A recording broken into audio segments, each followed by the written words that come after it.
Kalady plantation മേഖലയിൽ വീണ്ടും കാട്ടാന. ഏഴാറ്റുമുഖം ഗണപതി ഇറങ്ങി. മസ്തകത്തിൽ പരിക്കേറ്റ കാട്ടാനയുടെ ചികിത്സാ ദൗത്യം നടക്കുമ്പോൾ താങ്ങായി നിന്നത് ഗണപതിയായിരുന്നു. ദൃശ്യങ്ങളിലേക്ക്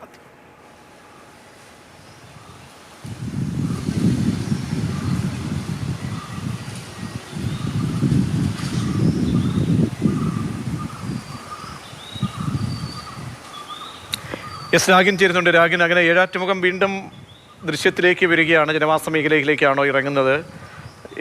എപ്പോഴിപ്പോഴും ആ സ്ഥലത്ത് അവിടെ തുടരുകയാണോ? മറ്റ് വലിയ അക്രമങ്ങളോ അങ്ങനെയൊന്നും കാട്ടിയിട്ടില്ല എന്നാണ് പ്രദേശവാസികളൊക്കെ ഏഴാറ്റുമുഖത്തിന് നൽകിയിരിക്കുന്ന ആ ഒരു വിശേഷണം.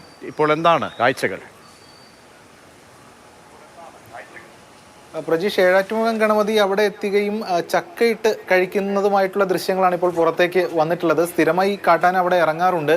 അതിൽ നേരത്തെ സൂചിപ്പിച്ചതുപോലെ തന്നെയാണ് ഈ മസ്തകത്തിൽ പരിക്കേറ്റ കൊമ്പനുള്ള ചികിത്സാ ദൗത്യം നടക്കുന്ന ഘട്ടത്തിൽ ഒരു നിർണായക റോൾ ഏഴാറ്റുമുഖം ഗണപതിക്കുണ്ടായിരുന്നു. ഏഴാറ്റുമുഖം ഗണപതി അവിടെ എത്തുകയും ഈ കൊമ്പനെ താങ്ങി നിർത്തുകയും ഒക്കെ ചെയ്തിരുന്നു. മാത്രമല്ല, വീണ് കടന്നപ്പോഴും അവിടെയൊക്കെ തന്നെ ഉണ്ടായിരുന്നു. അതിനുശേഷം ആണ് പിന്നീട് കൊണ്ടുപോവുകയും, അതായത് മസ്തകത്തിൽ പരിക്കേറ്റ ആനയെ ഇവിടേക്ക് കോടനാടേക്ക് കൊണ്ടുവരികയൊക്കെ ചെയ്തത്.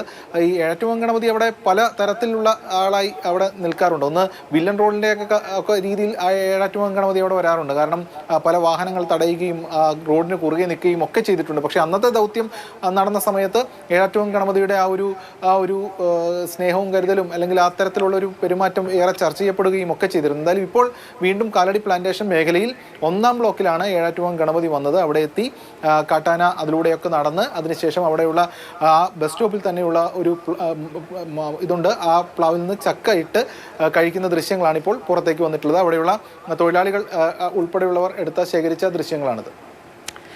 ശരി, രാഗിനാണ് വിവരം നൽകിയത്. ഏഴാറ്റുമുഖം ഗണപതിയുടെ ദൃശ്യങ്ങളാണ് വീണ്ടും ലഭ്യമാകുന്നത്.